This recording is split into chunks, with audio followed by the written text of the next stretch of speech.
लीजिए सुनिए। आचार्य चतुर्सेन शास्त्री के लिखे उपन्यास गोली के 11वें भाग बात फैल गई को मेरी यानी समीर गोस्वामी की आवाज में। कुंवरी को किसी न किसी रूप में इस बात का पता चल गया। मुंह से उन्होंने मुझसे कुछ नहीं कहा, पर उनकी आंखों में एक भय और विरक्ति की रेखा मैंने देखी। ये रेखा मरते दम तक उनकी आंखों में रही। जैसा कि मैं कह चुकी हूं, वो बहुत भावुक और माननी तथा मितभाषणी थी। मैं समझती हूं कि उनके सामने ये घटना जब विकृत होकर पहुंची, तब उनके हृदय को चोट तो लगी ही होगी। ये स्वाभाविक भी था, पर मैं भी इस संबंध में क्या कर सकती थी। आरंभ में मैं कुछ अपराधिनी सी, लज्जित सी उनके सामने जाती, पर पीछे एक ढीठ भाव मेरे मन में उत्पन्न हो गया, जैसे मैंने उनकी परवाह करनी ही छोड़ दी। मेरा ये भाव परिवर्तन भी उन्होंने देखा, परंतु इस पर भी उन्होंने मुझसे कुछ नहीं कहा। हाँ, अब मैं उनसे हृदय से दूर अवश्य हो गई। वो मुझे देखकर दिल की बातें नहीं करती थीं, मेरे आने पर कभी बुलाती नहीं थीं, हंसकर कभी बोलती नहीं थीं। पहले जैसे वो प्यार करती, सरल भाव से अपनी आवश्यकताएं बताती, वो सब अब नहीं करती थीं। परंतु मैंने अपने अदब, कायदे और विनय में कुछ भी परिवर्तन नहीं आने दिया था। यद्यपि मैं अब उनकी ओर से बेपरवाह हो गई थी, फिर भी जब उनके सामने होती थी, तब पहली जैसी अधीनता से ही बातें करती थी। दाता के कान में भी शायद ये बात पड़ चुकी थी। मैंने देखा कि मुझे देखकर उनका मुंह गंभीर हो जाता था और जैसे वो कुछ परेशान से हो जाते थे। मैंने ये भी देखा कि मेरे प्रति उनका पहले जैसा मोह और ममता का भाव अब न रह गया था। मुझे देखकर अब वो हंसकर मेरा हालचाल नहीं पूछते थे, हंसी ठट्ठा नहीं करते थे।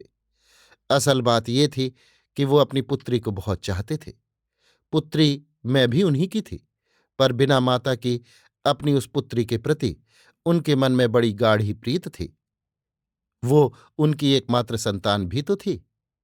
मैं तो उनकी संतान होने पर भी संतान न थी। मातृहीना कुंवरानी स्वभाव से ही गंभीर, मितभाषणी, एकांतप्रिय और नाजुक थीं। ठाकुर साहब उनका बड़ा ख्याल रखते थे और जब उन्हें इस अकल्पित घटना का पता लगा, तब तो उनका मन मातृहीना पुत्री के लिए द्रवित हो उठा।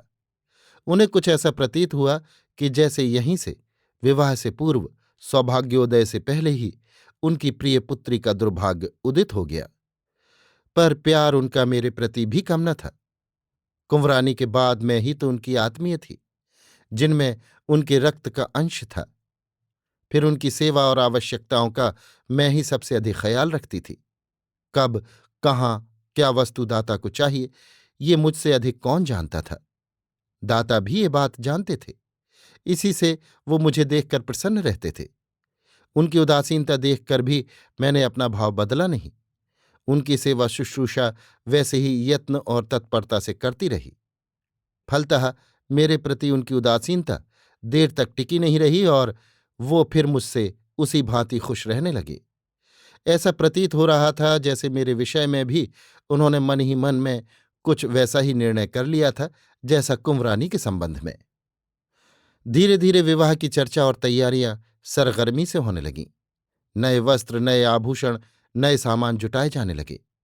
मुझसे ये छिपा न रहा कि वस्त्राभूषण आदि कुंवरानी के लिए ही नहीं, मेरे लिए भी तैयार हो रहे थे। मैं धड़कते हृदय से आने वाले दिनों की प्रतीक्षा कर रही थी। विवाह कुंवरानी का हो रहा था, पर उसकी उत्सुकता मुझे ही अधिक थी। बहुधा मैं उस रात की बातों को एक एक याद करती, हंसती, रोती और छटपटाती। अब आगे क्या होगा, मुझे कभी कोई बात बताता नहीं था, कोई मुझसे सलाह करता नहीं था। माँ से अवश्य दाता की सलाह होती थी, पर मुझसे वो भी कुछ कहती न थी। हाँ, मेरी गतिविधि और रहन सहन पर अवश्य कड़ी नजर रखती थी। और केसर तो जैसे मेरे ऊपर थानेदार नियत कर दी गई थी। वो मेरे साथ दासी की भांति अधीनता से अवश्य व्यवहार करती थी, पर हर बात में उसकी सख्त नजर थी। इसलिए दिल में अनेक बार मुझे उसके उलाहने और उसकी डांट डपट भी सहनी पड़ती थी। शुरू में मेरे लिए ये सब बातें असहनीय सी लगी थीं, पर अब मैं अनुशासन प्रिय हो गई थी। मैंने अपनी बहुत सी आदतें बदल डाली थी। इन्हीं 5-6 मासों में मेरी जैसे काया पलट ही हो गई थी। एक अलहड़ बछेड़ी, हवा में उड़ने वाली तितली जैसी भारी भरकम गरिमामय स्त्री बन चुकी थी मैं। और अब ये मेरा नया जीवन मुझे भा गया था और मैं तन मन से इस नए जीवन में रम गई थी। हवेली में मेरी इज्जत बहुत बढ़ गई थी। सभी दासियां दास मेरी आवभगत करने लगे थे। यहां तक कि माँ भी अब मुझसे और ही ढंग से कुछ दबकर बोलती थीं। यद्यपि मेरी प्रत्येक चेष्टा, रहन सहन, बातचीत सब पर उसकी कड़ी दृष्टि रहने लगी थी। मेरी तनिक सी भी असावधानी पर वो मुझे सावधान करती। अब मैं मनमाने तरीके से सटर पटर कपड़े पहनकर इधर उधर नहीं घूम सकती थी। कपड़े लत्ते से सब तरह मुझे चाक चौबंद रहना पड़ता था। मेरे लिए कई नई पोशाकें तैयार की गईं। एक बड़ा सा बक्स खरीदकर मुझे दिया गया। उसमें सब मेरी अशर्फियां और मेरे सब जेवर रखे रहते थे। जब मैं अकेली रहती तब भीतर से अपनी कोठरी का द्वार बंद कर उन्हें देखती, अशर्फियों को गिनती, भांति भांति के मंसूबे बनाती।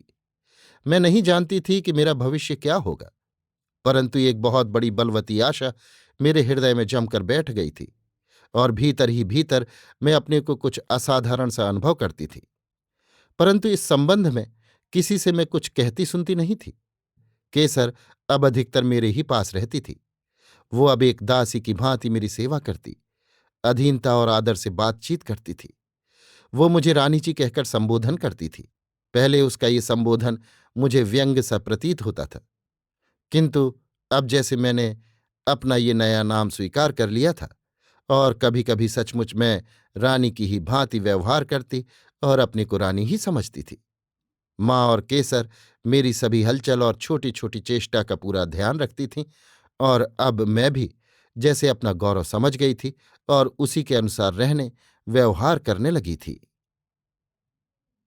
अभी आप सुन रहे थे आचार्य चतुर्सेन शास्त्री के लिखे उपन्यास गोली के 11वें भाग बात फैल गई को मेरी यानी समीर गोस्वामी की आवाज में।